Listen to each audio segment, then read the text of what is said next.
A very good afternoon, students. Uh, we are learning about the concept of life skills in education psychology. As a part of it, in the previous class, we have discussed about what are life skills and how life skills are classified as, and what are the important life skills that we need to understand. ಜೀವನ ಕೌಶಲ್ಯಗಳು ಅಂದ್ರೆ ಏನು, ಜೀವನ ಕೌಶಲ್ಯಗಳು ಯಾಕೆ ನಮಗೆ ಬೇಕಾಗ್ತವೆ, ಯಾವೆಲ್ಲ ಸಂದರ್ಭದಲ್ಲಿ ಅವುಗಳನ್ನ ಅಳವಡಿಸಿಕೊಳ್ಬಹುದು. ಸೊ ಪ್ರತಿನಿತ್ಯದ ಜೀವನದಲ್ಲಿ ನಾವು ಹಲವಾರಷ್ಟು ಕೌಶಲ್ಯಗಳನ್ನ ಒಳಗೂಡಿಸಿಕೊಂಡು ನಮ್ಮ ಜೀವನವನ್ನು ಯಶಸ್ವಿಯಾಗಿ ಮತ್ತು ಪರಿಣಾಮಕಾರಿಯಾಗಿ ಜಾರಿಗೆ ತರಲಿಕ್ಕೆ ಸಾಧ್ಯ ಇದೆ, ಅಥವಾ ಅದನ್ನ ಯಶಸ್ವಿಯಾಗಿ ನಿರ್ವಹಿಸಲಿಕ್ಕೆ ಸಾಧ್ಯ ಆಗುತ್ತೆ. ಸೊ ಅಲ್ಲಿ ನಾವು ಗಮನಿಸಿದಂತಹ ಕೆಲವೊಂದಷ್ಟು ಅಂಶಗಳಂದ್ರೆ, the first thing that we have noticed is self awareness.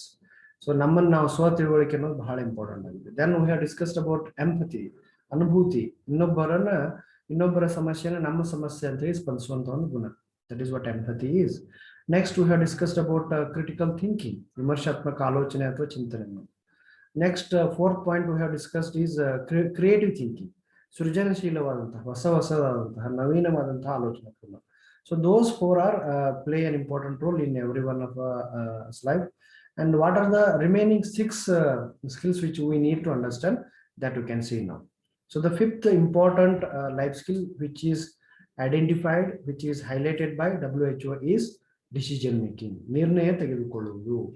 So ನಮ್ಮ ಜೀವನದಲ್ಲಿ ಬಹಳಷ್ಟು ಸಲ ನಾವು ಒಬ್ಬ ವ್ಯಕ್ತಿಯ ಜೀವನವನ್ನ ಸಂಪೂರ್ಣವಾಗಿ ನೋಡ್ತಾ ಹೋದದ್ದೇ ಆದ್ರೆ, ಆತನ ಯಶಸ್ಸು ಅನ್ನೋದು ಸಾಮಾನ್ಯವಾಗಿ ನಿರ್ಣಯಿಸಲ್ಪಡೋದು ಆತ ಅಥವಾ ಅವಳು ಯಾವ ರೀತಿಯಾಗಿ ನಿರ್ಣಯವನ್ನು ತೆಗೆದುಕೊಂಡಿದ್ದಾನೆ ಅನ್ನೋದು. How strongly they made the decision as far their development is considered. So we should not forget the importance or the influence of decision making in every now and then. ಪ್ರತಿ ಹಂತದಲ್ಲೂ ಸಹ ನಮಗೆ ಒಂದು ಸಣ್ಣ ಕಾರ್ಯ ಇರುವುದು ಅಥವಾ ಒಂದು ಮಹಾನ್ ಕಾರ್ಯ ಇರುವುದು, ಆ ಎಲ್ಲ ಕಾರ್ಯಗಳ ಹಿನ್ನೆಲೆಯಲ್ಲಿ ಮಾತನಾಡೋದಾದ್ರೆ decision making definitely stands as one of the important weapon or important instrument for achieving the status, achieving the goal that we are actually thought of. ನಾವು ಜೀವನದಲ್ಲಿ ಏನಾದರೂ ಗಳಿಸಬೇಕು ಅಥವಾ ಅದನ್ನ ಜೀವನದಲ್ಲಿ ಪಡಿಬೇಕು ಅನ್ನುವಂಥ ಒಂದು ಮನೋಭಾವನೆಯಿಂದ ಕೆಲಸ ಮಾಡ್ತಾ ಇದ್ರೆ, ಅದರಲ್ಲಿ ನಾವು ಮುಖ್ಯವಾಗಿ ಗಮನಿಸಬೇಕಾಗಿರುವಂತಹ ಅಂಶ ಅಂತಂದ್ರೆ ಅದು ನಿರ್ಣಯವನ್ನು ತೆಗೆದುಕೊಳ್ಳುವಿಕೆ. So how do we take decision based on that most of the goals or the objectives that we thought of may be achievable or not. ಸಾಮಾನ್ಯವಾಗಿ ನಾವು ಅಂದುಕೊಂಡಂತ ಗುರಿ ಉದ್ದೇಶಗಳನ್ನ ಜಾರಿಗೆ ತರಬೇಕಾದ್ರೆ ಆ ಎಲ್ಲ ಗುರಿ ಮತ್ತು ಉದ್ದೇಶಗಳ ಜಾರಿಗೆ ತರುವ ಪೂರ್ವದಲ್ಲಿ ನಾವು ಗಮನಿಸಲೇಬೇಕಂತಂದ್ರೆ ಎಷ್ಟು ಚೆನ್ನಾಗಿ ನಾವು ನಿರ್ಣಯವನ್ನು ತೆಗೆದುಕೊಳ್ತೀವಿ. ಸೊ ನಿರ್ಣಯ ತೆಗೆದುಕೊಳ್ಳುವಿಕೆ ಎಷ್ಟು ಚೆನ್ನಾಗಿ ಅನ್ನೋದಕ್ಕಿಂತ ಯಾವಾಗ ತೆಗೆದುಕೊಳ್ಬೇಕು ಅವಾಗ ನಿರ್ಣಯವನ್ನು ತೆಗೆದುಕೊಳ್ಬೇಕು. Decision making in a very appropriate form, that to in a right moment is very very essential. So ಈ ನಾಳೆ ಪರೀಕ್ಷೆ ಇದೆ ಅಂತೇಳಿ ನಾನು ನಿರ್ಣಯ ಚಲೋನ ತೆಗೆದುಕೊಳ್ತೇನೆ ಅಂತೇಳಿ ನಾಳೆ ಪರೀಕ್ಷೆ ಮುಗಿದ್ಮೇಲೆ ನಿರ್ಣಯ ತೆಗೆದುಕೊಳ್ಳೋಕೆ, that is not the good decision. So ಯಾವಾಗ ಡಿಸಿಷನ್ ಗುಡ್ ಆಗುತ್ತೆ ಅಂದ್ರೆ ಯಾವಾಗ ಅದರಿಂದ ನಮಗೆ ಎಫೆಕ್ಟಿವ್ನೆಸ್ ಕಾಣ್ತದೆ. ಅವಾಗ ಯಾವುದೇ ಒಂದು ನಿರ್ಣಯ ತೆಗೆದುಕೊಳ್ಬೇಕಂದ್ರೆ ಆ ನಿರ್ಣಯವನ್ನ ಹೇಗೆ ತೆಗೆದುಕೊಳ್ಬೇಕು, ಯಾವಾಗ ತೆಗೆದುಕೊಳ್ಬೇಕು, ತೆಗೆದುಕೊಳ್ಳೋದ್ರಿಂದ ಆಗುವ ಪ್ರಯೋಜನಗಳೇನು, ಅದರಿಂದ ಆಗಬಹುದಾದ ಎದುರಿಸಬಹುದಾದ ತೊಂದರೆಗಳೇನು, ಇವೆಲ್ಲವುಗಳ ಬಗ್ಗೆ ನಾವು ಆಲೋಚನೆ ಮಾಡಬೇಕಾಗುತ್ತೆ. So we use to say that I may take a decision, but it is very simple to say I will take a decision, but before taking a decision we should be very very careful. If I wish to buy a mobile, if I wish to buy a car, if I wish to buy a two-wheeler, if I wish to select a college that I wish to go for or join for, before that we used to analyze from all the perspectives whether this college is good for me, whether this phone is good for me, whether this two-wheeler is good for me, whether this car is okay, what is the mileage, what are the colors, variants, we can see like that. From every direction we used to think, and finally we will take a decision. So decision making helps every one of us to deal constructively. So for the welfare of each and every one of us, directly or indirectly in a day-to-day life also, we need some decisions. Decisions should have to be taken. ನಿರ್ಣಯಗಳನ್ನು ತೆಗೆದುಕೊಳ್ಳಲೇಬೇಕು. ನಿರ್ಣಯ ತೆಗೆದುಕೊಂಡ್ರೆ ಸಮಸ್ಯೆ ಆಗುತ್ತೆ. ನಾವು we cannot escape from decision making. We should have to take the decisions at the right time. That is very very important one. That is what they are to be known as. They used to deal constructively. ಬಹಳ ವ್ಯವಸ್ಥಿತವಾಗಿ ತರ್ಕಬದ್ಧವಾಗಿ ನಾವು ಅವುಗಳ ನಿರ್ಣಯಗಳನ್ನು ತೆಗೆದುಕೊಂಡದ್ದೇ ಆದ್ರೆ ಅವು ಬಹಳ ನಮ್ಮ ವ್ಯಕ್ತಿತ್ವ ನಿರ್ಮಾಣದಲ್ಲಿ ಸಹಾಯಕವಾಗುವಂತಹ ಸಾಧನಗಳಾಗ್ತವೆ. They used to work, they used to deal constructively with important issues in our day-to-day life, and they will definitely help us to take appropriate action for anything any issues that we are all talking about. ಯಾವುದೇ ಒಂದು ಸಮಸ್ಯೆ ಸನ್ನಿವೇಶ ಸಂದರ್ಭ ಒಳ್ಳೇದಿರ್ಬೋದು ಕೆಟ್ಟದಿರ್ಬೋದು ಆ ಎಲ್ಲ ಸಂದರ್ಭ ಸನ್ನಿವೇಶದಲ್ಲಿ ಯಾವ ರೀತಿಯಾಗಿ ನಿರ್ಣಯ ತೆಗೆದುಕೊಳ್ತಾರೆ ಅದರ ಮೇಲೆ ಅದರ ಒಟ್ಟು ವ್ಯವಸ್ಥೆಯ ಫಲಿತಾಂಶ ನಿಂತಿದೆ. So decision taking right now to talk about the yes any issue Taizum.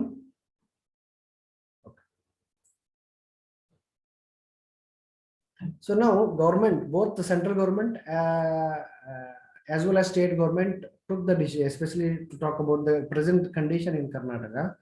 Government of Karnataka took a decision that there will be a lockdown for so many days. Again, as far as there is a variation, as there is a decrease in the cases of COVID-19, again, the extension was given for another 15 days. Earlier, it was thought of only up to June 7. Again, it is extended to 14th of June. We don't know what type of unlock one will start in Karnataka right now.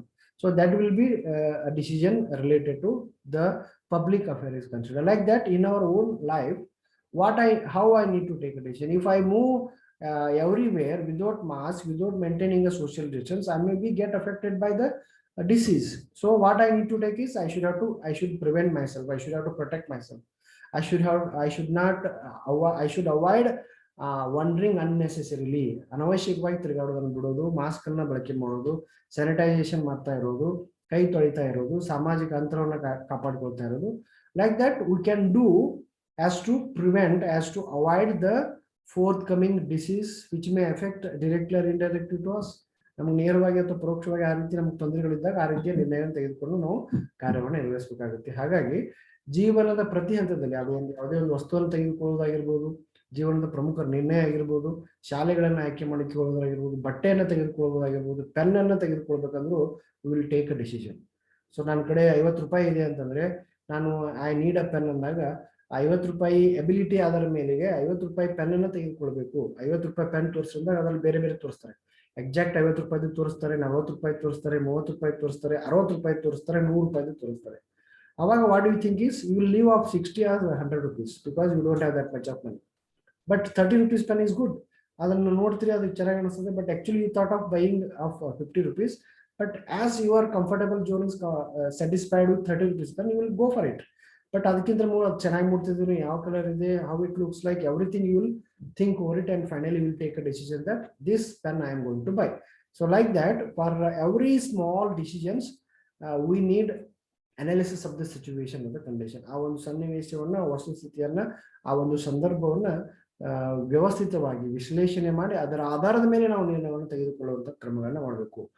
Don't take decisions immediately. ಯಾವುದೇ ಇರ್ಬೋದು, ಅದನ್ನ ಸೂಕ್ತವಾಗಿ ಆಲೋಚನೆ ಮಾಡಿ ನಿರ್ಣಯ ತೆಗೆದುಕೊಳ್ಬೇಕು ಹೊರತು ಯಾರೋ ನನ್ನ ಪಕ್ಕದವರು ಒಂದು ಡಿಸಿಷನ್ ತಗೋದ್ರೆ ನಾನು ಆ ಡಿಸಿಷನ್ ತಗೊಳ್ಬಾರ್ದು. That may be good for him or her but not for me. If it is good for me no problem, but take your own time. ಹಂಗಂತೇಳಿ you should not be too much. ತಗೊಂಡ್ರೆ ಆದ್ಬಿಡು ಅಂತೇಳಿ ನಾ exam August ನಲ್ಲಿ first semester exam ಇದಾವೆ ಅಂತೇಳಿ August exam ಮುಗಿದ್ಮೇಲೆ September ನಲ್ಲಿ ಅದ್ರ ಬಗ್ಗೆ ಡಿಸಿಷನ್ ತಗೋದಿಲ್ಲ. ಅಯ್ಯೋ ನಾನು ಓದ್ಬೇಕಾಗಿತ್ತು ಅಂತೇಳಿ ಎಕ್ಸಾಮ್ಗಿಂತ ಮುಂಚೆ ಡಿಸಿಷನ್ ತಗೊಂಡು ಎಷ್ಟು ಓದ್ಬೇಕು, ಹೇಗೆ ಓದ್ಬೇಕಂತ ಪ್ರಿಪರೇಷನ್ ಮಾಡಿದ್ರೆ that will be help for your examination. SLC postpone ಆಯ್ತಂತೆ, ಎಕ್ಸಾಮ್ ಇಲ್ಲಂತೆ, ಏನು CET ಅಂತೆ, PUC ಎಕ್ಸಾಮ್ ಕ್ಯಾನ್ಸಲ್ ಆಯ್ತಂತೆ, BEd ಕ್ಯಾನ್ಸಲ್ ಆಗ್ಬೋದೇನೋ ಅಂತ ಯಾಕೆ ಅನ್ಕೋಬೇಕು? Why don't you start reading now onwards?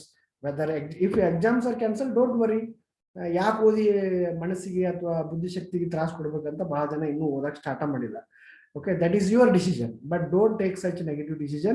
Okay, always have a positive decisions in your life so that somewhat they are helpful for you people. Okay, decision making will teach you how you need to be proactive in making decisions about our life in relation to a healthy assessment of the different options which are available, and even in determining what effects these different decisions are likely to have. So most of the situation, decision making at the right time will definitely benefit it for you. It will definitely benefits and it will definitely help you to move further. If you take decision very late, then it will not allow you to move further. So ಸರಿಯಾದ ನಿರ್ಣಯವನ್ನ ಸರಿಯಾದ ಸಮಯದಲ್ಲಿ ತೆಗೆದುಕೊಳ್ಳುವಂಥದ್ದು, ವ್ಯವಸ್ಥಿತವಾಗಿ ತೆಗೆದುಕೊಳ್ಳುವಂಥದ್ದು ಬಹಳ ಅವಶ್ಯಕವಾಗಿದೆ. ಆ ನಿರ್ಣಯ ತೆಗೆದುಕೊಳ್ಳಬೇಕಲ್ಲಿ you need to go for imagination, you should have to think logically, you should have to reason out, you should have to identify which is good, which is bad for you, which is right, which is wrong, ಯಾವುದು ಸರಿ ಯಾವುದು ತಪ್ಪು, ಅಲ್ಲಿ ಕಲ್ಪನೆಗಳನ್ನ ಮಾಡ್ಬೇಕಾಗುತ್ತೆ, ನಿಮ್ಗೆ ಆದಂತ ಅನುಭವಗಳನ್ನ ಯೋಚನೆ ಮಾಡ್ಬೇಕಾಗುತ್ತೆ. ಇದ್ ನನಗೆ ಸರಿಯಾಗುತ್ತೋ ಇಲ್ಲೋ, ಹೀಗೆ ಪ್ರತಿಯೊಂದನ್ನು ಸಹ ನೀವು ಯಾವುದೇ ಒಂದು ನಿರ್ಣಯ ತೆಗೆದುಕೊಳ್ಳುವ ಪೂರ್ವದಲ್ಲಿ ಪರಾಮರ್ಶೆ ಮಾಡ್ಬೇಕಾಗುತ್ತೆ. ಯು ನೀಡ್ ಟು ಅನಲೈಸ್, ವಿಶ್ಲೇಷಣೆ ಮಾಡ್ಬೇಕಾಗುತ್ತೆ. ಸೊ ನಮ್ಮ ಮನೆ ಪಕ್ಕದವರು 5 ಫ್ಲೋರ್ ಬಿಲ್ಡಿಂಗ್ ಕಟ್ತಾ ಇದಾರೆ ಅಂತೇಳಿ ನಾನು ಮನೆ ಕಟ್ಬೇಕಾಗಿ ನಾನು 5 ಫ್ಲೋರ್ ಕಟ್ತೀನಿ ಅನ್ನೋದು ಹುಚ್ಚುತನ ಆಗುತ್ತೆ. 5 ಫ್ಲೋರ್ ಕಟ್ಟೋದು ಅವ್ರ ಎಬಿಲಿಟಿ ಇದ್ರೆ, ನಿಮ್ಮ economic conditions if they are supporting you, ನೀವು 7 ಫ್ಲೋರ್ ಕಟ್ರಿ, I don't have any problem, or anybody have don't have a problem. But ನಿಮ್ಮ ಹತ್ರ ಆ ರೀತಿ ಇಲ್ಲ, ಅವ್ರನ್ನ ಸಂತೃಪ್ತಿ ಮಾಡಕ್ ಹೋಗಿ ನಿಮ್ದು ಪರ್ಸನಲ್ ಲೈಫ್ ಹಾಳು ಮಾಡ್ಕೋಬಾರ್ದು. ಸೊ ನಮ್ಮತನ, ನಮ್ಮ ವ್ಯವಸ್ಥೆ, ನಮ್ಮ ಸಾಮರ್ಥ್ಯಗಳು, ನಮ್ಮ ದುರ್ಬಲಗಳ ಬಗ್ಗೆ ನಮಗೆ ತಿಳುವಳಿಕೆ ಇರಬೇಕಾಗುತ್ತೆ. ಸೊ ಯಾವುದೇ ಒಂದು ನಿರ್ಣಯ ತೆಗೆದುಕೊಳ್ಬೇಕಾದ್ರೆ ಇನ್ನೊಬ್ಬರ ಇನ್ಫ್ಲೂಯೆನ್ಸ್ ಇಂದ ನಿರ್ಣಯಗಳನ್ನು ತೆಗೆದುಕೊಳ್ಬಾರದು. ನನ್ನ ಸಾಮರ್ಥ್ಯಗಳೇನಿದಾವೆ ಆ ಸಾಮರ್ಥ್ಯಕ್ಕೆ ಅನುಗುಣವಾಗಿ, ನಮ್ಮ ಲಕ್ಷಣಗಳಿಗೆ ಅನುಗುಣವಾಗಿ ನಾವು ನಿರ್ಣಯಗಳನ್ನು ತೆಗೆದುಕೊಳ್ಳುವಂತ ಒಂದು ಕ್ರಮವನ್ನು ಮಾಡಬೇಕು. So which is right and which is wrong. when we have two options, it is very difficult for us to move on alva. Now one if you just think that if you are moving from one direction to another, one ಕಡೆಯಿಂದ ಇನ್ನೊಂದು ಕಡೆ ಹೋಗ್ತಾ ಇದ್ರಿ ಅಂದ್ಕೊಳ್ಳೋಣ, ಹೋಗಬೇಕಾದ್ರೆ ಒಂದೇ ಹಾದಿ ಇದ್ರೆ you don't have any problem. But when you immediately get, you are very new to the area and you got two diversions. ನೀವು ಹೋಗುವಂತ ಹಾದಿಯಲ್ಲಿ 2 ಹಾದಿಗಳಿದಾವೆ, ಒಂದೇ ಮಾರ್ಗದಲ್ಲಿ 2 ಡೈವರ್ಷನ್ ಬಂದ್ಬಿಟ್ಟು ಅಂದ್ರೆ whether you should have to go for left or right side, that will be the problem. So but ಸುಮ್ಮನೆ 2 ಕಡೆ ಹೋಗಿ ಬಂದ್ರೆ ಅದಂತೂ ಹೋಗಕ್ಕಾಗೋದಿಲ್ಲ, because you don't have that much of time, you don't have that much of energy.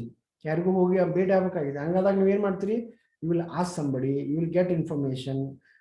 ಇವತ್ತಂತೂ Google map ಎಲ್ಲ ಇದಾವೆ, you can take the help of those instruments or technicalities so that you can reach the place correctly. So which is right direction that will help me to move on in a right path. ಸರಿಯಾದ ಮಾರ್ಗದಲ್ಲಿ ನಾನು ಗಮನಿಸಬೇಕಾದ್ರೆ ಯಾವ ಹಾದಿಯನ್ನು ತುಳಿಬೇಕು ಅನ್ನೋದ್ರ ಬಗ್ಗೆ ನಾವೇ ಸ್ವತಃ ಆಲೋಚನೆ ಮಾಡಿ ನಿರ್ಣಯವನ್ನು ತೆಗೆದುಕೊಳ್ಳಬೇಕು. ಯಾವುದು ಸರಿ, ಯಾವುದು ತಪ್ಪು.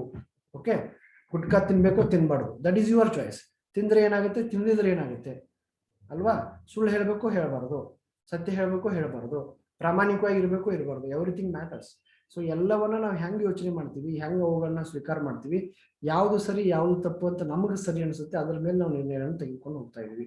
ಸೊ ಹಾಗಾಗಿ ಯಾವುದೇ ನಿರ್ಣಯಗಳನ್ನು ತೆಗೆದುಕೊಳ್ಬೇಕಾದ್ರೆ ಅದನ್ನ ಸೂಕ್ತವಾಗಿ ಅವಲೋಕಿಸಿ, ಪರಾಮರ್ಶನೆ ಮಾಡಿ, ಎಲ್ಲ ವ್ಯವಸ್ಥಿತಗಳ ಅಂಶಗಳ ಜೊತೆಗೆ ಹೋಲಿಕೆ ಮಾಡಿ, ಅವುಗಳಿಂದ ಆದಂತ ಅನುಭವಗಳ ಆಧಾರದ ಮೇಲೆ ತೆಗೆದುಕೊಳ್ಳುವ ನಿರ್ಣಯಗಳು ಸೂಕ್ತವಾಗಿರ್ತವೆ. ಸೊ ಹಾಗಾಗಿ ನಿರ್ಣಯಗಳನ್ನ ತೆಗೆದುಕೊಳ್ಳಬೇಕಾದ್ರೆ ಅವಸರ ಮಾಡಬಾರದು. Don't take decisions immediately for anything R about even anybody, especially while judging a personality.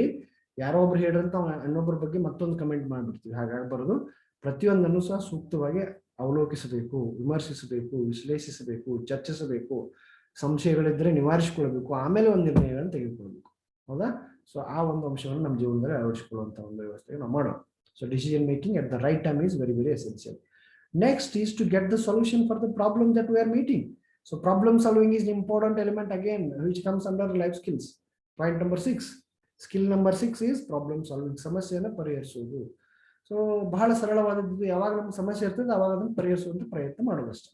whenever you used to get a problem, that problem should have to be avoided, or it should be eradicated, or it should have to be get solved ಅಷ್ಟೇ.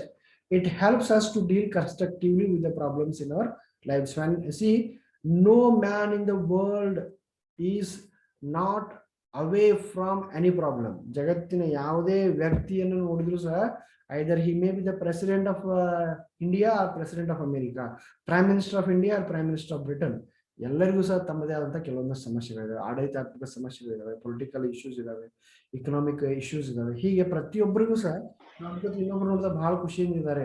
That hero or heroine, that actor or actress looks too good, but they have their own problems, isn't it? They too have their own life. ನಮ್ಮ ಹಾಗೆ ಅವ್ರದ್ದು ಒಂದು life ಇರ್ತದೆ. ಅವ್ರ ತೆರೆ ಮೇಲೆ ಬೇರೆ ರೀತಿ ಇರ್ತಾರೆ, ಬಟ್ ಅವ್ರ ಪರ್ಸನಲ್ ಲೈಫ್ ನಲ್ಲಿ may be some issues. Okay, ಅವರು ಜೀವನದಲ್ಲಿ ಸಹ ನಮ್ಮ ಜೀವನದಲ್ಲಿ ಆದಂತ ಏರುಪೇರು ಇರ್ತವೆ. ಅಂದ್ರೆ ಪ್ರತಿಯೊಬ್ಬರೂ ಸಹ ಸಮಸ್ಯೆಗಳಿಂದ ಸುತ್ತುವರಿಯಲ್ಪಟ್ಟಿದ್ದಾರೆ. Every one of us in the society are surrounded by some of the problems. Sometimes you may get number of problems continuously, sometimes you won't get. But how do I react when I used to get a problem? Based on that, my personality is going to get the good type of result. Okay, how do I try to come out from that problem? How do I get a solution to the problem that I am meeting? ನಾನು ಎದುರಿಸುತ್ತಿರುವಂತಹ ಸಮಸ್ಯೆಯನ್ನ ಹೇಗೆ ಅರ್ಥ ಮಾಡ್ಕೊಳ್ತೀನಿ, ಆ ಸಮಸ್ಯೆಯಿಂದ ಹೊರಬರ್ಲಿಕ್ಕೆ ಇರುವಂತಹ ಅವಕಾಶಗಳೇನು, ಆ ಅವಕಾಶಗಳನ್ನ ನಾನು ಹೇಗೆ ಬಳಸ್ಕೊಳ್ತೀನಿ ಅನ್ನೋದು ಬಹಳ ಇಂಪಾರ್ಟೆಂಟ್ ಆಗುತ್ತೆ. ಸೊ ಪ್ರತಿ ಹಂತದಲ್ಲಿ ನಮಗೆ ಕೆಲವು ಸಮಸ್ಯೆಗಳು ಇದ್ದೇ ಇರ್ತವೆ. ಆ ಸಮಸ್ಯೆಗಳನ್ನ ಸರಿಯಾಗಿ ಅರ್ಥ ಮಾಡ್ಕೊಳ್ಬೇಕು. ಆಮೇಲೆ ಅವಕಾಶಗಳ ಬಗ್ಗೆ ಯೋಚನೆ ಮಾಡಬೇಕು. whenever you used to get a problem, don't hurry to get it solved. Okay, try to understand the problem first. What is your problem?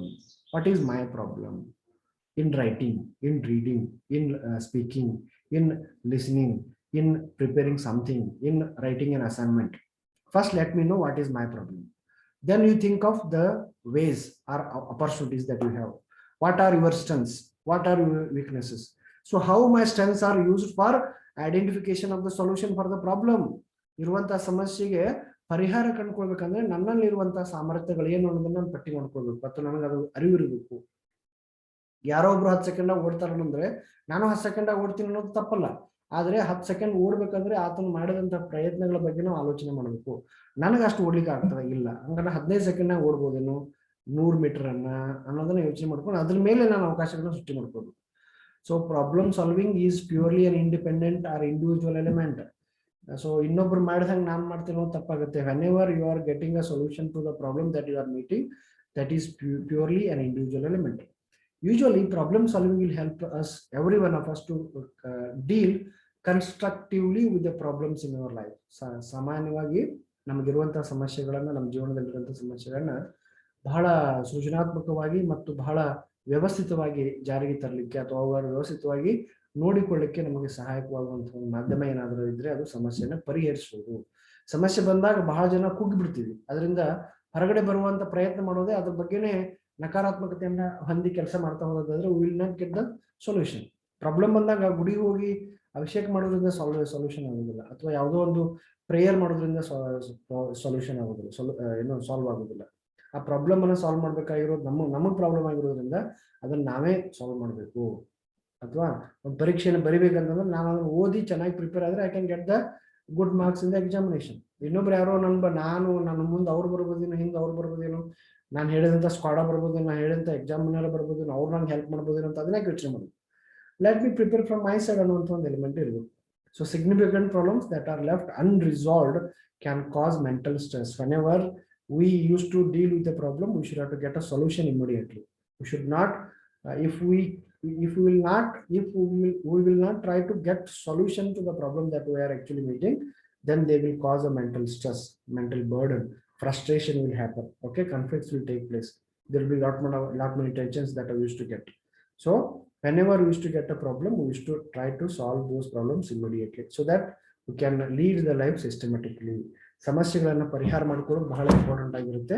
ಆ ಸಮಸ್ಯೆಗಳನ್ನ ಪರಿಹಾರ ಮಾಡಿಕೊಳ್ಳಬೇಕಾದ್ರೆ ನನಗಿರುವಂತಹ ಸಾಮರ್ಥ್ಯಗಳನ್ನ, ನನಗಿರುವಂತಹ ದೌರ್ಬಲ್ಯಗಳನ್ನ ನಾನು ಕೈಗೊಳ್ಬೇಕಂತ ನಿರ್ಣಯವನ್ನ ಎಲ್ಲ ಅಂಶಗಳನ್ನ ಗಮನದಲ್ಲಿ ಇಟ್ಕೊಂಡು ಮಾಡಬೇಕು. ಹಾಗಾಗಿ ನಿರ್ಣಯ ತೆಗೆದುಕೊಳ್ಳುವಿಕೆ ಮತ್ತು ಸಮಸ್ಯೆ ಪರಿಹಾರ ಒಂದಕ್ಕೊಂದು ಪೂರಕ ಮತ್ತು ಪೋಷಕವಾಗಿ ಕೆಲಸ ಮಾಡ್ತವೆ.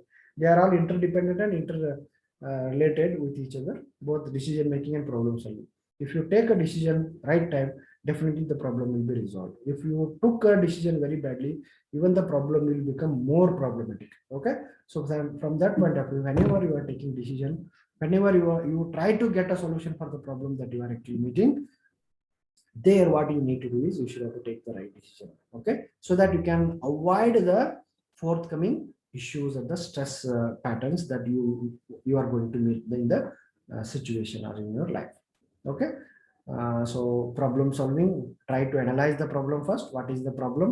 Think correctly. Okay, what are the alternatives you have, and finally you will get a solution. Light indicates you will get a solution. Don't immediately hurry for the solution.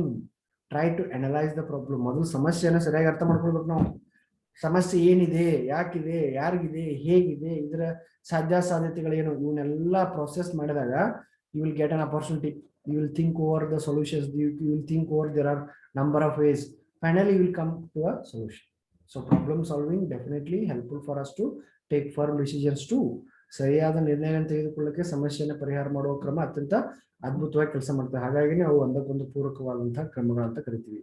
So ಯಾವುದೇ ಸಮಸ್ಯೆಯನ್ನ ಪರಿಹರಿಸುವ ಪೂರ್ವದಲ್ಲಿ ಸಮಸ್ಯೆಯನ್ನ ಸರಿಯಾಗಿ ಅರ್ಥ ಮಾಡ್ಕೊಳ್ಬೇಕು. ಸಮಸ್ಯೆಯನ್ನ ಪರಿಹರಿಸಲಿಕ್ಕೆ ಇರುವಂತಹ ಅವಕಾಶಗಳ ಬಗ್ಗೆ ಸರಿಯಾಗಿ ತಿಳ್ಕೊಳ್ಬೇಕು. ಅವಕಾಶಗಳನ್ನ ಸರಿಯಾಗಿ ತಿಳಿದುಕೊಂಡ ನಂತರ ನನ್ನ ಸಾಮರ್ಥ್ಯಗಳನ್ನ ಆ ಸಾಮರ್ಥ್ಯಗಳನ್ನ ಅವಕಾಶಗಳಲ್ಲಿ ಪರಿವರ್ತಿಸುವಂತಹ ಒಂದು ಪ್ರಯತ್ನವನ್ನು ಮಾಡಿದ್ದೆ ಆದ್ರೆ ಡೆಫಿನೆಟ್ಲಿ ಅಲ್ಲಿ ಸರಿಯಾದಂತಹ ಒಂದು ಫಲಿತಾಂಶ ಬಂದೇ ಬರ್ತದೆ, ಅದು ಅತ್ಯುತ್ತಮವಾದಂತಹ ಫಲಿತಾಂಶ ಆಗಿಯೇ ಆಗಿರುತ್ತದೆ. ಸೊ ಸುಮ್ಮನೆ ಕಾಲಹರಣ ಮಾಡದೆ ಆ ಸಮಸ್ಯೆಯನ್ನ ನಕಾರಾತ್ಮಕವಾಗಿ ನೋಡಿದ್ರೆ ಆ ಸಮಸ್ಯೆಗೆ ಪರಿಹಾರ ಕಂಡುಕೊಳ್ಳುವಂತ ಪ್ರಯತ್ನವನ್ನು ಮಾಡಿದ್ದಾದ್ರೆ definitely will get a right type of result. So that is what the next element. Next is interpersonal relationship skill, ಅಂದ್ರೆ ಅಂತರ ಸಂಬಂಧಗಳು, ಅಂತರ್ ವ್ಯಕ್ತಿ ಸಂಬಂಧಗಳು ಅಂತ ನಾವು ಸಾಮಾನ್ಯವಾಗಿ ಕರಿತೀವಿ ಇದನ್ನ. ಅಂತರ್ ವ್ಯಕ್ತಿ ಸಂಬಂಧಗಳು, interpersonal relationships, even these play an important role. The relationship that we use to have with other personality. ನಮ್ಮ ಜೀವನದಲ್ಲಿ ನಾವು ಜೀವನದಲ್ಲಿ ಏನನ್ನಾದ್ರೂ ಸಾಧಿಸಬೇಕಂದ್ರೆ ವೈಯಕ್ತಿಕವಾಗಿ ಸಾಧಿಸುವುದು ಇದ್ದೇ ಇರ್ತದೆ. ಅದರ ಜೊತೆಗೆ ಇನ್ನೊಬ್ಬರ ಜೊತೆಗೆ ನಾವು ಯಾವ ರೀತಿಯಾಗಿ ವರ್ತನೆಯನ್ನು ತೋರ್ತೀವಿ, ಯಾವ ಜೊತೆ ಮಾತಾಡ್ತೀವಿ, ಹೇಗೆ ಮಾತಾಡ್ತೀವಿ, ಎಲ್ಲವೂ ಮ್ಯಾಟರ್ ಆಗುತ್ತೆ. So interpersonal relationship skill will help us to relate in a positive ways with the people with whom we used to interact every now and then. As a teacher, we used to interact with every learner's parents, okay? So the teachers, administrators, organizers, management, government, non-government people. So we may meet the different type of people in our life. ಜೀವನದಲ್ಲಿ ಬಹಳಷ್ಟು ಜನರನ್ನು ನಾವು ಭೇಟಿ ಆಗ್ತೀವಿ. ಅವ್ರ ಜೊತೆಗೆ ನಾವು ಯಾವ ರೀತಿಯಾಗಿ ಸಂಬಂಧಗಳನ್ನು ಹೊಂದ್ತೀವಿ, what type of relationship that we used to have. Based on that also, sometimes or most of the times we used to get the right or a best benefit from those people. So there is a need of maintaining good relationship with everybody. ಸುಮ್ಮನೆ ಜಗಳ ಮಾಡೋದು ಅದು ಬಹಳ ಹುಚ್ಚತನ ಆಗುತ್ತೆ. ಎಲ್ಲರ ಜೊತೆಗೆ ಸೌಹಾರ್ದಯುತವಾದಂತಹ ಸಂಬಂಧವನ್ನು ನಾವು ನಿರ್ವಹಿಸಿಕೊಂಡು ಹೋಗಬೇಕಾಗುತ್ತೆ. This means being able to maintain friendly relationship with the family, friends, colleagues and even other members of the society with whom we used to interact every day. ನಮ್ಮ ಸಹೋದ್ಯೋಗಿಗಳ ಜೊತೆಗೆ ನಾವು ಮಾಡೋ ಕೆಲಸ ಕಾರ್ಯ ಮಾಡೋ ಸಂಘಟನೆ ಸಂದರ್ಭದಲ್ಲಿರುವಂತಹ ಸಹೋದ್ಯೋಗಿಗಳ ಜೊತೆಗೆ ಉತ್ತಮ ಸಂಬಂಧ ಇಟ್ಕೊಳ್ಬೇಕು. ಗೆಳೆಯರ ಜೊತೆಗೆ ಉತ್ತಮವಾದ ಸಂಬಂಧ ಇರಬೇಕು. ಮನೆಯವರ ಜೊತೆಗೆ, ಸಂಬಂಧಿಕರ ಜೊತೆಗೆ ಉತ್ತಮವಾದ ಸಂಬಂಧಗಳು ಇಟ್ಕೊಂಡ್ರೆ ಅವರಿಂದ ನಾವು ಅದ್ಭುತವಾದದನ್ನ ಅಪೇಕ್ಷಿಸಬಹುದು. ಅದನ್ನೇ ನಾವು ಸ್ವಲ್ಪ ವೈಸ್ ವರ್ಷ ನೋಡ್ಬಿಟ್ರೆ, if we never maintain, if we stop maintaining good relationship and we start quarreling with everybody, then we feel anxiety, we feel frustrated, we get negative impacts only. ಯಾರು ನಮ್ಮನ್ನ ಇಷ್ಟನೇ ಮಾಡೋದಿಲ್ಲ. ಹಾಗಾಗಿ ಎಲ್ಲರಿಗೂ ಸಾಧ್ಯಷ್ಟು ಅನುಕೂಲ ಮಾಡ್ಕೊಳ್ಬೇಕು, ಎಲ್ಲರ ಜೊತೆಗೆ ಉತ್ತಮವಾದಂತಹ ಸಂಬಂಧಗಳನ್ನ ಇಟ್ಕೊಳ್ಬೇಕು. ಮನುಷ್ಯ ಅಂದ್ಮೇಲೆ ಕೆಲವೊಂದು ಮಿಸ್ಅಂಡರ್ಸ್ಟ್ಯಾಂಡಿಂಗ್ ಬಂದೇ ಬರ್ತವೆ, ತಪ್ಪುಗಳಾಗೆ ಆಗ್ತವೆ. ಅವುಗಳನ್ನ ತಿದ್ದುಕೊಂಡು ಸರಿಯಾದ ಕ್ರಮದಲ್ಲಿ ಸಾಗಿಸುವಂತಹ ಒಂದು ಪ್ರಯತ್ನಗಳನ್ನ ಯಾರು ಮಾಡ್ತಾರೆ ಅವರು ಅತ್ಯಂತ ಅದ್ಭುತವಾದಂತಹ ವ್ಯಕ್ತಿತ್ವವನ್ನು ಹೊಂದುವಂತಹ ವ್ಯಕ್ತಿಗಳಾಗ್ತಾರೆ. Which can be of great important source for social support. So socially, if we wanted to be recognized, we need to have very essential interpersonal relationships. It also means being able to end relationships constructively without bitterness or anger. ಸಿಟ್ಟು, ಸಿಡುಕು, ಕೋಪ, ತಾಪ ಈ ರೀತಿ ಅಂಶಗಳು ಇದ್ದೇ ಇದ್ದಾಗ ಅವುಗಳನ್ನು ಸಾಧ್ಯಷ್ಟು ಕೊನೆ ಮಾಡಿ ಎಲ್ಲರ ಜೊತೆಗೆ ಉತ್ತಮವಾದ ಸಂಬಂಧಗಳನ್ನು ಹೊಂದೋದು ಅತಿ ಅವಶ್ಯಕವಾಗಿದೆ. ಇಲ್ಲಾಂದ್ರೆ ಏನಾಗುತ್ತೆ, ಬಹಳಷ್ಟು ಸಂದರ್ಭದಲ್ಲಿ ನಮಗೆ ಬೇರೆ ಬೇರೆ ವಿಚಾರಗಳು ಬರ್ತಾ ಹೋಗ್ತವೆ.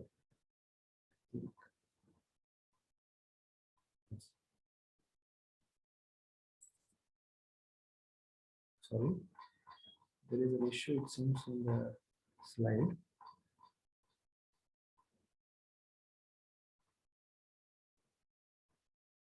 Okay, this I think it is visible. Is it visible now? Yes, sir. Yes, sir. So shaking hand, interpersonal relationship, it is not only by shaking the hands we will get the good type of relationship, but it also means that there is a need of understanding the relationship between everyone. ಎಲ್ಲ ಜೊತೆಗೆ ಸೌಹಾರ್ದಯುತವಾದಂತಹ ಸಂಬಂಧವನ್ನ ಇಟ್ಕೊಳ್ಬೇಕಾದಂತ ಅನಿವಾರ್ಯತೆ ಮತ್ತು ಅವಶ್ಯಕತೆ ನಮಗಿದೆ. Okay, next is effective communication. So communicating effectively is also one of the important elements that we must need to understand. I think there is again an issue. Okay, let it maybe. I will show this only. I will enlarge the effective communication. I think it is now visible for you people. Okay. ಪರಿಣಾಮಕಾರಿಯಾದಂತಹ ಒಂದು ಸಂವಹನವನ್ನು ನಾವು ಸಾಮಾನ್ಯವಾಗಿ ಎಲ್ಲರ ಜೊತೆಗೆ ಹೊಂದ್ತಾ ಇರ್ತೀವಿ. ಆದ್ರೆ ಅದನ್ನ ಮಾಡುವಂತಹ ಸಂವಹನ ಪರಿಣಾಮಕಾರಿಯಾಗಿರ್ಬೇಕಂದ್ರೆ ಅದರಲ್ಲಿ ನಾವು ಕೆಲವೊಂದಷ್ಟು ಅಂಶಗಳನ್ನ ಗಮನಿಸಬೇಕು. So we use to remember only few people based on their performance or based on the type of communication they used to have. Maybe their language, the body movements, gestures that they used to have, okay, the style that they used to present, or the type of communication that they used to follow, the speed of the communication, everything matters. ನಾವು ಭಾಷೆಯನ್ನು ಬಳಸಬೇಕಾದ್ರೆ ಸಂವಹನ ಮಾಧ್ಯಮವಾಗಿ ಪರಿಣಾಮಕಾರಿಯಾದ ಸಂವಹನ ಯಾವಾಗ ಆಗ್ತದೆ ಅಂದ್ರೆ ನಾವು ಹೇಳುವಂತಹ ನಾವು ಬಳಸಲ್ಪಡುವಂತಹ ಭಾಷೆ ಹಿತವಾಗಿರಬೇಕು, ಮಿತವಾಗಿರಬೇಕು, ಎಲ್ಲರಿಗೂ ತಿಳಿಯುವಂಗಿರ್ಬೇಕು, ಬಹಳ ಟೆಕ್ನಿಕಲ್ ವರ್ಡ್ಸ್ ಅನ್ನು ಯೂಸ್ ಮಾಡಬಾರದು, ಸರಳವಾಗಿರ್ಬೇಕು, ಸಂಕ್ಷಿಪ್ತವಾಗಿರ್ಬೇಕು ಮತ್ತು ಸುಮ್ಮನೆ ಡ್ರ್ಯಾಗ್ ಮಾಡ್ತಾ ಇರಬಾರ್ದು ಅದನ್ನ, ಅದು ಬೇಜಾರಾಗಿಬಿಡುತ್ತೆ. ಆಮೇಲೆ ಎಲ್ಲರಿಗೂ ತಿಳಿಯುವಂತೆ, ಎಲ್ಲರಿಗೂ ಕಾಣುವಂತೆ ಹೇಳುವಂತವ್ರು ಯಾರು ಅನ್ನೋದು ಗೊತ್ತಾಗ್ತಾ ಇರ್ಬೇಕು. ಹಾಗಾಗಿ ಕಾಣ್ತಾ ಇರಬೇಕು, ಧ್ವನಿ ಸ್ಪಷ್ಟವಾಗಿರ್ಬೇಕು, ನಿರರ್ಗಳತೆ ಇರಬೇಕು. ನೆನಪು ಮಾಡ್ಕೊಂಡು ಹೇಳಾಕಿದ್ರೆ ಕೇಳಕ್ಕೂ ಬೇಜಾರಾಗುತ್ತೆ. They should be a fluency like that. There are some sort of information that we need to, ಎಲ್ಲರಿಗೂ ಕೇಳುವಂತಿರ್ಬೇಕು, ಎಲ್ಲರಿಗೂ ಕಾಣುವಂತಿರ್ಬೇಕು. ಆಮೇಲೆ ದ ವೇ ಎಕ್ಸ್ಪ್ರೆಷನ್ಸ್ ಎಲ್ಲ ನಾವೇನು ಹಾವಭಾವಗಳನ್ನ ಬಳಸ್ತಾ ಇರ್ತೀವಿ ಹೇಳ್ಬೇಕಾದ್ರೆ, ಕೇಳಬೇಕಾದ್ರೆ ಅಥವಾ ಸಂವಹನ ಮಾಡ್ಬೇಕಾದ್ರೆ ಅದು ವ್ಯವಸ್ಥಿತವಾಗಿರ್ಬೇಕು. ಸೂಕ್ತವಾದಂತಹ ಎಲಿಮೆಂಟ್ ಅನ್ನ ಇದ್ದದ್ದೇ ಆದ್ರೆ ಡೆಫಿನೆಟ್ ಆಗಿ ಅಲ್ಲಿ communication effective ಆಗೇ ಆಗುತ್ತೆ. So it means that we are able to express ourselves clearly and effectively both verbally as well as non-verbally. Verbal means what you are all listening to me, and non-verbal means the signs that I am using. ಕೈ expressions ನಾನು ಏನು ಮಾಡ್ತಿರ್ತೇನಲ್ಲ ಅದು non verbal ಅಂತ ಕರಿತೀವಿ. So ಶಾಬ್ದಿಕ ಮತ್ತು ಅಶಾಬ್ದಿಕ ವರ್ತನೆಗಳಲ್ಲಿ ಪರಿಣಾಮಕಾರಿಯಾದಂತಹ ಸಂವಹನ ಮಾಡ್ತೇವೆ. So for effective communication both verbal as well as non verbal forms play an important role. ಶಾಬ್ದಿಕ ಮತ್ತು ಅಶಾಬ್ದಿಕ ವರ್ತನೆಗಳು ಎರಡೂ ಸಹ ಸರಿಯಾಗಿ ಮತ್ತು ಸಮರ್ಪಕವಾಗಿ ಬಳಸಲ್ಪಟ್ಟಾಗ ಮಾತ್ರ ಪರಿಣಾಮಕಾರಿ ಅಂತ ಸಂವಹನ ಸಾಧ್ಯ ಮಾಡಲಾಗ್ತದೆ. ಸೊ ನಾವು ಯಾರ್ಯಾರ ಜೊತೆ ಎಲ್ಲ ದಿನನಿತ್ಯ ಮಾತಾಡ್ತಾ ಇದೀವಿ ಅವ್ರ ಜೊತೆಗೆ ಪರಿಣಾಮಕಾರಿಯಾಗಿ ಮಾತಾಡ್ಲಿಕ್ಕೆ, ಸಂವಹನವನ್ನು ಮಾಡ್ಲಿಕ್ಕೆ ಪ್ರಯತ್ನವನ್ನ ಮಾಡಬೇಕು. It means being able to ask for advice and even help in time whenever they are actually need. So effective communication means being able to express our opinions and desires and also our needs and fear. ನಮ್ಮ ಅಗತ್ಯತೆಗಳನ್ನ, ನಮ್ಮ ಭಯವನ್ನ, ನಮ್ಮ ಆಸಕ್ತಿಗಳನ್ನ, ನಮ್ಮ ಅಭಿರುಚಿಗಳನ್ನ, ನಮ್ಮ ಅಭಿಪ್ರಾಯವನ್ನ ಮುಕ್ತವಾಗಿ ವ್ಯಕ್ತಪಡಿಸುವಂತಹ ಕ್ರಮಗಳನ್ನು ಸಾಮಾನ್ಯವಾಗಿ ಮಾಡ್ತಾ ಇರಬೇಕು. ಅಂದ್ರೆ ಅದೇನಾಗುತ್ತೆ, ಒಂದಿಲ್ಲ ಒಂದು ರೀತಿಯಲ್ಲಿ ನಮಗೆ for the purpose of communication somewhat it will be helpful. And the next one is coping with the stress. ಕನ್ನಡದಲ್ಲಿ ಇದಕ್ಕೆ ನಾವು ಏನಂತ ಕರಿಬಹುದು, ಒತ್ತಡಗಳನ್ನ ನಿರ್ವಹಣೆ. ಅಂದ್ರೆ ಯಾವ ರೀತಿ ನಾವು ಒತ್ತಡಗಳನ್ನ ನಿರ್ವಹಿಸ್ತೀವಿ. So as I said, we are all surrounded by some issues. We need to meet some of the problems. When the problem is not resolved properly, we are going to get the stress. ಸಾಮಾನ್ಯವಾಗಿ ಸಮಸ್ಯೆಗಳು ಬಂದೇ ಬರ್ತವೆ. ಆ ಸಮಸ್ಯೆಗಳು ಬಂದಾಗ ಅವನ್ನು ಸರಿಯಾಗಿ ನಾವು ಪರಿಹರಿಸಲಿಕ್ಕೆ ಪ್ರಯತ್ನ ಮಾಡದೇ ಹೋದದ್ದೇ ಆದರೆ ಅವಾಗ ಏನಾಗುತ್ತೆ, ನಮಗೆ ಬಹಳಷ್ಟು ಸಂದರ್ಭದಲ್ಲಿ ಬಹಳಷ್ಟು ಕ್ರಮಗಳಲ್ಲಿ ನಮಗೆ ಏನಾಗುತ್ತೆ, ಈ ಒಂದು ಒತ್ತಡಗಳನ್ನ ನಿರ್ವಹಣೆಗೆ ನಾವು ಸುಲಭ ಆಗುವುದಿಲ್ಲ. ಆ ಒತ್ತಡಗಳನ್ನ ನಾವು ಹೇಗೆ ನಿರ್ವಹಿಸ್ತೀವಿ, ಒತ್ತಡಗಳು ಬರ್ತವೆ, ಆ ಒತ್ತಡಗಳನ್ನ ಹೆಂಗ್ ನಿರ್ವಹಿಸ್ತೀವಿ ಅನ್ನೋದು ಬಹಳ ಇಂಪಾರ್ಟೆಂಟ್ ಆಗುತ್ತೆ. It means coping with the stress means recognizing the source of stress in our day-to-day life and recognizing how stress affects us and acting in a ways that help us to control these levels of stress by changing our environment, our lifestyle, or by learning how to relax. ಸಾಮಾನ್ಯವಾಗಿ what is the way to get a solution for the stress ಅಂದಾಗ, first of all we need to understand what is stress, what type of stress I was actually affected by, what are the variations that I am experiencing right now.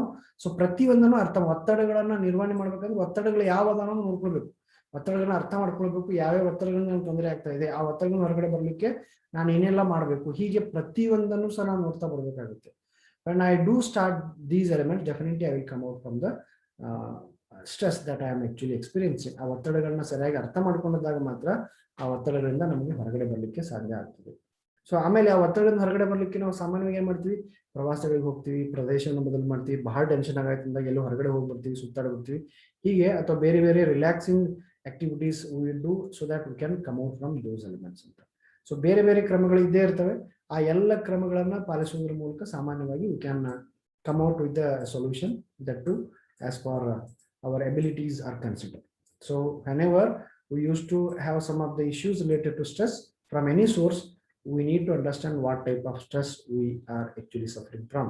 ಯಾವ ಒತ್ತಡಗಳಿಂದ ನಾವು ಬಳಲ್ತಾ ಇದ್ದೀವಿ ಅದನ್ನು ನೋಡಿಕೊಂಡು ಆ ಒತ್ತಡಗಳಿಗೆ ಸರಿಯಾದ ಮತ್ತು ಸಮರ್ಪಕವಾದ ನಿರ್ಣಯವನ್ನು ತೆಗೆದುಕೊಂಡು ಆ ಒತ್ತಡಗಳನ್ನು ಹೊರಗಡೆ ಬರುವಂತ ಪ್ರಯತ್ನ ಮಾಡಬೇಕು.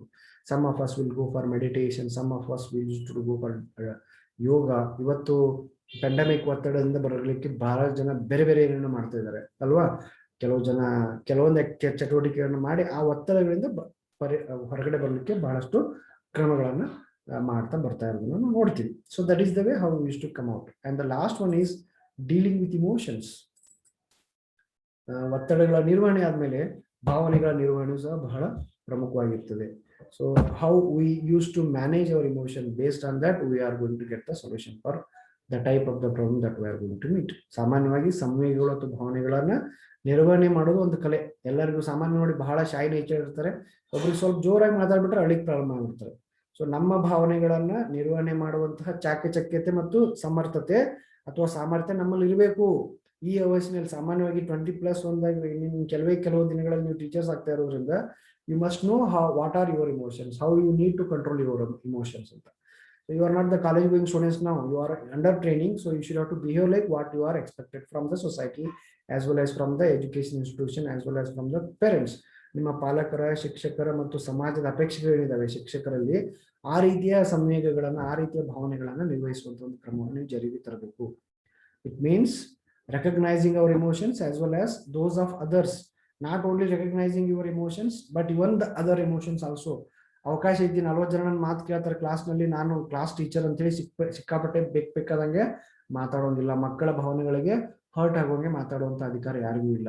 So we should be aware of what I am talking about, how my emotions are. Even I should have to maintain respect the others emotions. ನಮ್ಮ ಮನೆಯಲ್ಲಿ, ನಮ್ಮ ಸುತ್ತಮುತ್ತಲು ಶಿಕ್ಷಕರು ಅಥವಾ ವಿದ್ಯಾರ್ಥಿಗಳು ಯಾರೋ ಇದ್ರು ಅವರ ಭಾವನೆಗಳನ್ನು ಸಹ ನಾವು ಅಪ್ರಿಶಿಯೇಟ್ ಮಾಡಬೇಕಾಗುತ್ತೆ. ಅವುಗಳಿಗೂ ನಾವು ರೆಸ್ಪೆಕ್ಟ್ ಕೊಡಬೇಕಾಗುತ್ತೆ. ನಮ್ಮ ಭಾವನೆಗಳು ಹೆಂಗ್ ರೆಸ್ಪೆಕ್ಟ್ ಕೊಟ್ಕೋತೀವಿ ಹಂಗೇನೆ ಇನ್ನೊಬ್ಬರ ಭಾವನೆಗಳಿಗೂ ರೆಸ್ಪೆಕ್ಟ್ ಕೊಡಬೇಕಾಗುತ್ತೆ. ಸೊ ನಮ್ಗೆ ಬೇರೆ ಬೇರೆ ಸಂದರ್ಭದಲ್ಲಿ ನಾವು ಕೆಲವು ಸಲ ಖುಷಿಯಿಂದ ಇರ್ತೀವಿ, ಕೆಲವು ಸಲ ದುಃಖದಿಂದ ಇರ್ತೀವಿ, ಕೆಲವು ಸಲ ಸಿಟ್ಟಿನಿಂದ ಕೂಡಿರ್ತೀವಿ. Okay, sometimes we are disgusted, sometimes we are fear, sometimes we may be very happy, sometimes we may be feeling very bad. Okay, sometimes we are very anger. So ಆ ಎಲ್ಲಾ ಕಂಡೀಷನ್ಸು ನಮ್ಗೆ ಬೇರೆ ಬೇರೆ ಕಂಡೀಷನ್ಸು, ಬೇರೆ ಬೇರೆ ಪ್ರಯಾರಿಟೀಸು ನಮಗೆ ಆ ರೀತಿ ಎಮೋಷನ್ಸ್ ಅನ್ನ ಕ್ರಿಯೇಟ್ ಮಾಡ್ತಿರ್ತೇವೆ. ಆ ಸಂದರ್ಭದಲ್ಲಿ how best I manage my self, how best I cope up with my emotions, based on that I may take the right type of decision. So dealing with emotions is one of the important elements. So in our personality, intense emotions like anger, sadness can have an effect on our health if we do not respond appropriately. So definitely no one in the world is not away from these type of emotions. ಬಹಳ ಕೆಲವು ಸಲ ಖುಷಿ ಆಗುತ್ತೆ, ಕೆಲವು ಸಲ ದುಃಖ ಆಗುತ್ತೆ, ಕೆಲವೊಂದು ಸಲ ಸಿಟ್ಟು ಬರುತ್ತೆ, ಕೆಲವೊಂದ್ಸಲ ಭಯ ಬರುತ್ತೆ, ಕೆಲವೊಂದ್ರ ಬಗ್ಗೆ ಹೊಟ್ಟೆ ಕಿಚ್ಚು ಬರುತ್ತೆ, ಕೆಲವೊಂದ್ರ ಬಗ್ಗೆ ಇಷ್ಟನೇ ಪಡೋದಿಲ್ಲ. ಈ ಎಲ್ಲ ಎಲಿಮೆಂಟ್ಸು ನಮ್ಮ ಜೀವನದಲ್ಲಿ ಆಗುವಂತಹ ಸಾಮಾನ್ಯ ಅಂಶಗಳೇ. ಅವುಗಳನ್ನ ನಾವು ಸರಿಯಾಗಿ ಮತ್ತು ಸಮರ್ಪಕವಾಗಿ ತಿಳಿದುಕೊಂಡು ಮುಂದೆ ಸಾಗಿದ್ದೆ ಆದರೆ ಮಾತ್ರ ಅವಾಗ ನಮಗೆ ಉತ್ತಮವಾದಂತಹ ಫಲಿತಾಂಶ ಬರಲಿಕ್ಕೆ ಸಾಧ್ಯ ಆಗ್ತದೆ. ಹಾಗಾಗಿ ಆ ಅಂಶಗಳನ್ನು ಗಮನದಲ್ಲಿ ಇಟ್ಕೊಂಡು ನಾವೇನ್ ಮಾಡೋಣ, ಬೇರೆ ಬೇರೆ ಆಯಾಮಗಳನ್ನ ಅರ್ಥ ಮಾಡ್ಕೊಳ್ಳೋಣ. ವ್ಯಕ್ತಿತ್ವದ ನಡಾವಳಿಗಳಲ್ಲಿ ನಿರ್ಮಾಣದಲ್ಲಿ ಪ್ರತಿಯೊಂದು ಅಂಶಗಳು ಸಹ ನಮ್ಮ ಜೀವನದಲ್ಲಿ ಹಾಸುಹೊಕ್ಕಾಗಿವೆ. ಸೊ ಹಾಗಾಗಿ ಪ್ರತಿಯೊಂದು ಅಂಶಗಳು ಸಹ ನಮ್ಮ ಜೀವನದಲ್ಲಿ ನಾವು ಅನುಭವಿಸುವಂತಹ ಪ್ರತಿಯೊಂದು ಸ್ಕಿಲ್ ಅಂತ ಏನ್ ಕರಿತೀವಿ ನಾವು, ಸೊ ಪ್ರತಿ ಸ್ಕಿಲ್ಲು ನಮ್ಮ ಜೀವನದಲ್ಲಿ ಬಹಳ ಇಂಪಾರ್ಟೆಂಟ್ ಆಗಿರುವಂತದ್ದೇ. ಹಾಗಾಗಿ ಪ್ರತಿಯೊಂದಕ್ಕೂ ನಾವು ಗೌರವ ಕೊಡೋಣ, ಪ್ರತಿಯೊಂದನ್ನು ಸಹ ನಾವು ಅದ್ಭುತವಾಗಿ ಪರಿಗಣಿಸಿ ಅವುಗಳನ್ನ ಜಾರಿಗೆ ತರುವಂತ ಒಂದು ಪ್ರಯತ್ನ ಮಾಡೋಣ. So once again, I would like to repeat that 10 important core life skills are self-awareness, empathy, critical thinking, creative thinking, decision making, problem solving, effective communication, interpersonal relationship, coping with the stress and coping with the emotions. So these are the 10 identified core life skills which are required for every one of us to follow in our day-to-day life. ನಮ್ಮ ವೈಯಕ್ತಿಕ ಜೀವನದಲ್ಲಿ ಈ 10 ಅಂಶಗಳನ್ನ, ಜೀವನ ಕೌಶಲ್ಯಗಳನ್ನು ನಾವು ಸರಿಯಾಗಿ ಸಮರ್ಪಕವಾಗಿ ಅಳವಡಿಸಿಕೊಂಡು ಜಾರಿಗೆ ತಂದಿದ್ದಾದರೆ ನಮ್ಮ ವ್ಯಕ್ತಿತ್ವ ಅತ್ಯಂತ ಅದ್ಭುತವಾಗಿ ಮೂಡಿ ಬರ್ತದೆ.